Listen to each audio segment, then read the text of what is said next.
Welcome to Pump 101 series. Today we're going to be focusing on the Pentek motor, giving you the features, benefits, and really just talking about our motor. As you know, back in the day we used to use Franklin. We had a great relationship with them. That is now since gone the way of the dodo.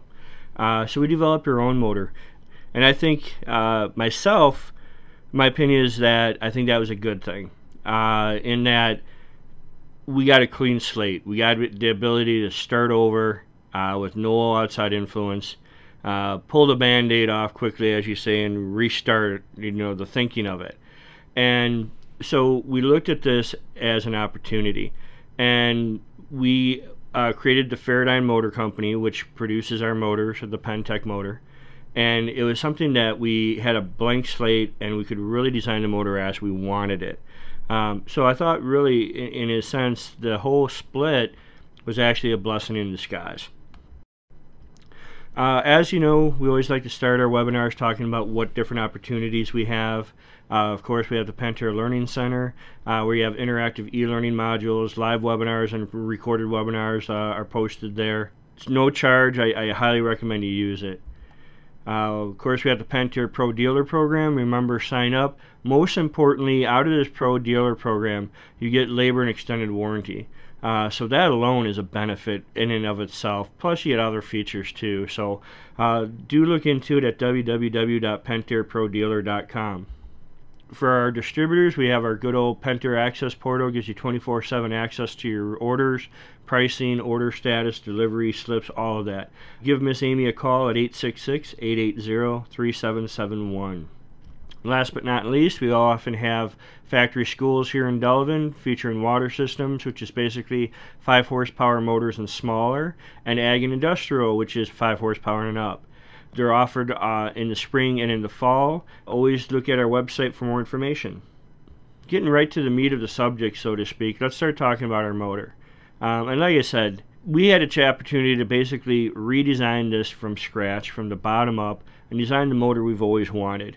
So our motor now, will tell you, it's going to be laser welded construction. It's stainless steel end bells. Both the top and bottom end bells are stainless steel. Features a 700-pound thrust rating. The PCS 2-wire design. Understand that our 2-wire motor, the windings stay active all through the running. So we'll highlight that later, but that's key to know. 100% pressure tested to 250 psi, and we also 100% run and electrically tag these units, so we test them, and we also have them logged at the factory for tracking purposes should there be a warranty issue. Replaceable leads. Standard lead on these units is 48 inches. We have a Kingsbury design thrust bearing, however we've improved it, and we'll discuss that also. The automatic thermal protection, the thermal overloads are of course in there. For 1 horsepower and smaller, they're built into the actual pump motor itself. For larger motors, they would be in the control box. We have built-in surge protection.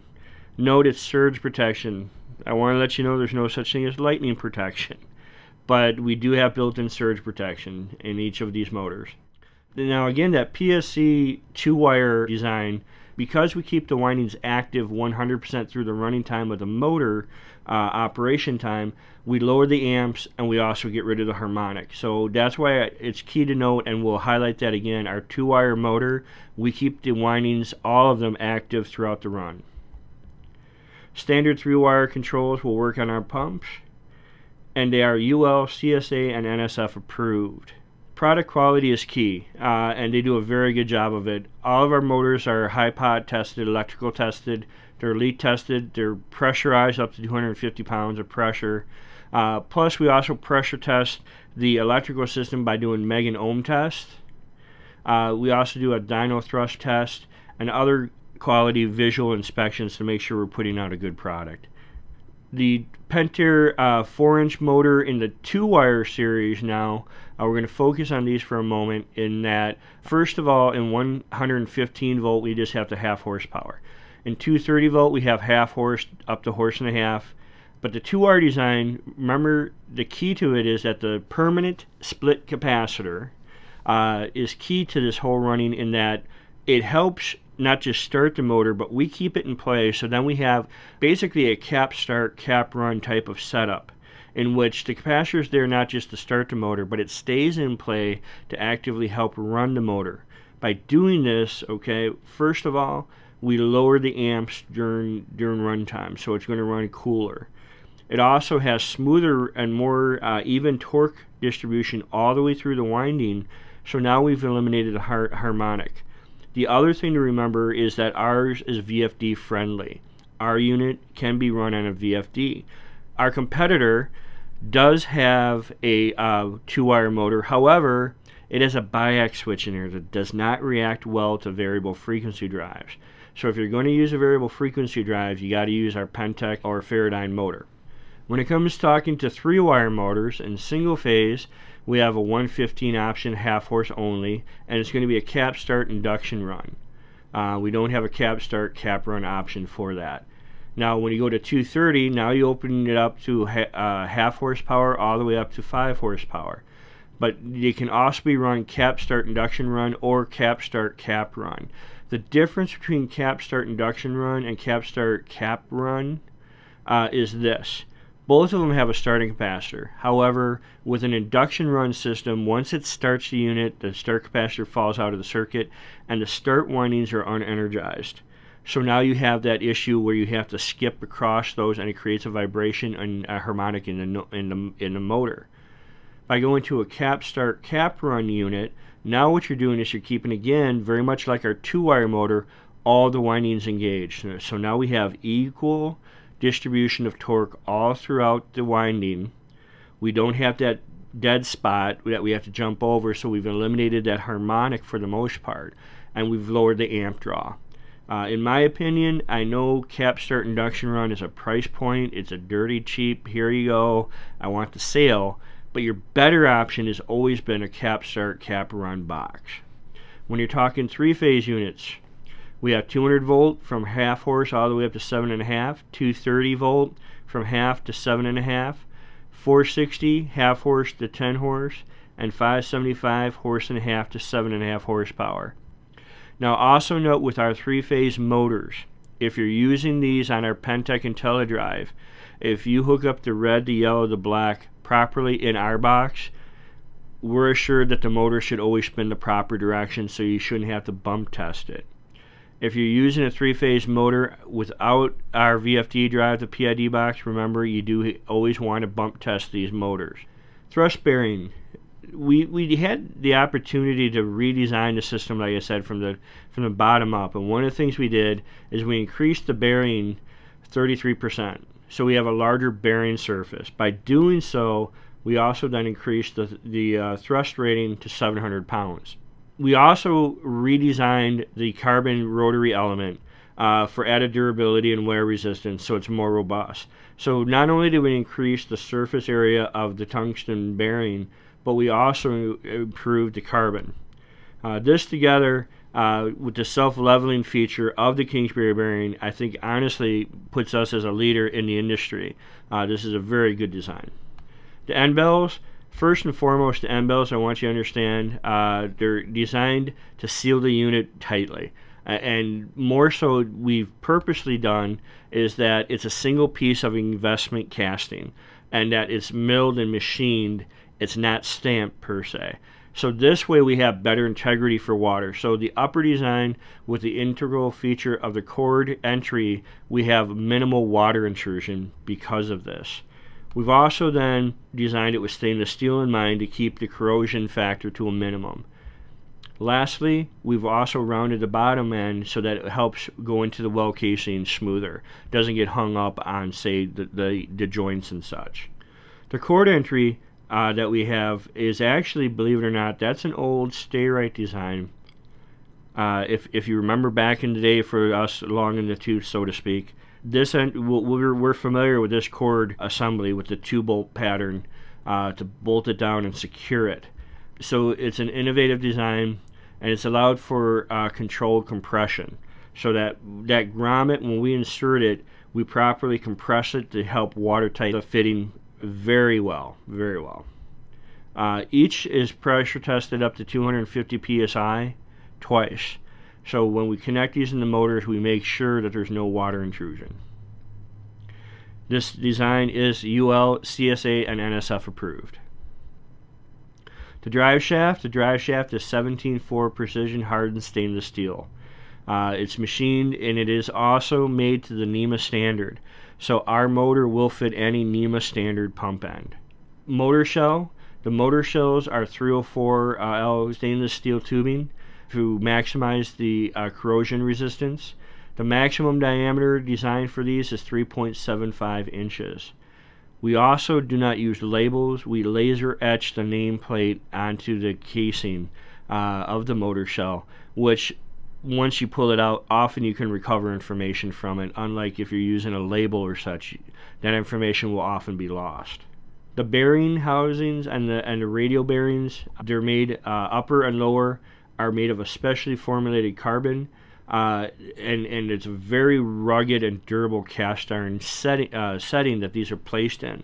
This carbon allows for proper lubrication and spin, and it holds up much better in wells that might have some contaminant. Remember, a lot of people forget, motors are cooled and lubricated by water. So these motors, when we send them out, they're full of glycol, and the reason we do that is because glycol doesn't freeze. If we were to ship these out from the great state of Wisconsin here in February, and they sat in a truck before they were picked up, there's a chance that if it were full of water, we'd damage the motor. So initially they're full of glycol. It's food grade glycol. If you eat ice cream, commercial ice cream, you're eating the same glycol because they add it to keep the ice cream soft. We use it to lubricate the motor, and then as time wears, that glycol will be replaced by water. So the bearing here is crucial. The carbon bearing holds up very well. It's a robust feature, and it's tailored to ensure proper alignment as well. Is that when we manufacture these, we assure that the motor rotor is centered properly, because that's very key to minimizing hot spots in the motor. If we can keep that rotor spinning perfectly centered properly, we can manage the heat in the motor better. Surge arresters are available on all our units, but more key, the surge protectors are designed to provide each conductor with its own protection. Now again, notice I said these are surge arresters. These are not lightning arresters. If you have a direct hit or a very close lightning strike, the kilojoules can be greater than what the surge arrestor can absorb, and you could still possibly, have lightning damage. There's no protection from lightning damage. But our surge arresters, we have them, one for each line. They're very robust. I can tell you that in my experience, I've seen these hold up very well. Highly recommend it. The Sandslinger design provides ultimate protection from grit and debris. When you get, like, for example, again, suspended sand and debris, some call it sugar sand, for example, it's going to get into the motor possibly. And so by use of the carbon bearing, for example, and this rubber slinger, we're trying to maximize the life of the motor. So the Sandslinger provides maximum protection, keeps the debris out, as well as the upper bearing portion where it's connected into the housing. It's a stamp design. Again, by having a uniform stamp piece, a solid piece, we help keep the sand intrusion to a minimum. We also test and improve these for the most severe environments, which often in our industry means, yep, we took it down to West Texas and tested it, and it held up fairly well. So we want you to know we have vetted these quite thoroughly. The capacitor, it's an integral portion, and it's right into the motor itself for a 2-wire. 3 wires, we still have traditional boxes. 2 wires, the capacitors are encapsulated and potted and put right into the motor. But ours, note, we want you to understand, ours is a run capacitor and a start capacitor. It's fully encapsulated to ensure that there's no leakage of any of the dielectric material. And it provides smoother run by doing this. By us having a start and a run capacitor, this is the key I want you to understand, is that by keeping the windings involved in a 2-wire motor the whole time, you have equal torsion all the way around, you have less amps, and less harmonic, if any harmonic. So those are real key features there. The other key feature a lot of people overlook is the insulation class. Ours is built to the class F, which means it's rated to 155 degrees Celsius. However, most motors, including ours, for example, our submersible, because of the robust windings we put in there, does not exceed the class B temperatures. Basically, the motor will not get hotter than 130 degrees, but the insulation of the windings is designed to be up to 155 degrees Celsius. So by having class F with only class B temperatures, we add to the life of the motor. The motor runs cooler, and the motor will also then run more efficiently. Now the other key to this I want to remind people too is our unit, by having class F insulation, is very friendly to use with variable frequency drives. Agencies of certification. This is becoming quite the talking point right now, especially if you look at, for example, the Flint, Michigan crisis. Water is becoming a protected commodity, and we're going to see more and more legislation. We build to the CSA and the UL and the ANSI NSF 61 code. So our motors are prepared for the future. So if more legislation comes along, we are already meeting these demands. When you look at the line as a whole, we now have proper coverage from half horse all the way up to 10 horse. We also pull less amps, which is an advantage over our competitor. By pulling less amps because of the robust windings, and by using, for example, in the 2-wire, the cap start, cap run, we're trying to add life to the motor and also save the homeowner money in cost of run time. So these are very good features. The quiet operation, especially with the 2-wire motor, remember, we've eliminated the harmonic by keeping the windings engaged all the time. We also recommend with a 3-wire motor, single phase, cap start, cap run box, again for quiet operation. The lead attachment, we talked about that. It's a positive, 2 screws compress proper, and we tested up to 250 psi to ensure no water intrusion. Competitor, they're using the jam nut typically, not as efficient. Now, another added feature for our team is that if the customer is a pro dealer, remember, he gets labor agreements, he earns rewards, and he has extended warranty options, and those are important to remember. Finally, especially with our 2-wire can work on a variable frequency drive. The competitors cannot, because they have the biax switch, which causes issues with a variable frequency drive. So our 2-wire now, along with our 3-wire single phase and our PID box, you now have a residential quality solution for constant pressure. I know that was fast, but like I say, a lot of these webinars I try to keep them right to the point, and I do want to say thank you, and I do want to say I appreciate your time and listening to me. I hope this was helpful. If you have any other modules you'd like to see, give us a shout out, let us know. Call customer service or contact the Training Institute at training.institute@pentek.com. Let us know what you'd like to see, and we'll do our best to accommodate you. Thank you very much.